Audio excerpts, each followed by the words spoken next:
সোণাপুৰৰ পৰা মই জুবিন গাৰ্গে কৈছো, ছিংগাপুৰত কোন সেইকেইটা তাত নাই নহয়। মই এতিয়া খাৰঘুলি কাহিলীৰ পৰা কতোৱে নাই। মই এতিয়া সোণাপুৰ, মাথো সোণাপুৰ। সোণাপুৰে মোৰ শেষ ঘৰ, শেষ মঞ্চ। এতিয়াৰ পৰা গান নাগাওঁ আৰু মই মাথো শুনিম।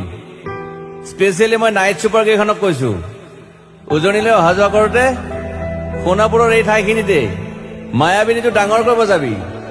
ৰৈ থাকিম উজাগৰে ৰাতিৰ বুকুত। মই আগতেও কৈছিলো আৰু এতিয়াও কৈছো, মোৰ কোনো জাতি নাই, মোৰ কোনো ধৰ্ম নাই। সৰু সজাত দেখুৱাই দিলো কোন অহা নাই তাত।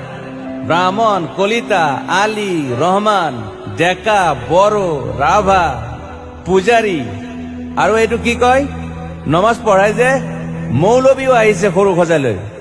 I love people, I love man. সেইবাবে মুখ্যমন্ত্ৰী হিমন্ত দাকো কৈছো, মই বিৰোধী দলকো কৈছো, লুৰি নকিল সকলোকে কৈছো, পলিটিক্স নকৰিবা বন্ধু। মই সৰু সজাইৰ মানুহৰ অসমখন বিচাৰিছিলো। চাই থাকিম সোণাপুৰৰ পৰা। খেলি মেলি হলে কষ্ট পাম, উভতিও আহিব নোৱাৰিম। যোৰহাটৰ মানুহখিনিয়ে কষ্ট পাইছে বুলি শুনিছো। মোৰো যাবৰ মন আছিল। প্ৰিয় ঠাই, দেউতাৰ ঠাই। উপায় নাই, পলম হলে শৰীৰটোৱে কষ্ট পায়। বাকী গৰিমা আৰু দেউতাই গুৱাহাটীতে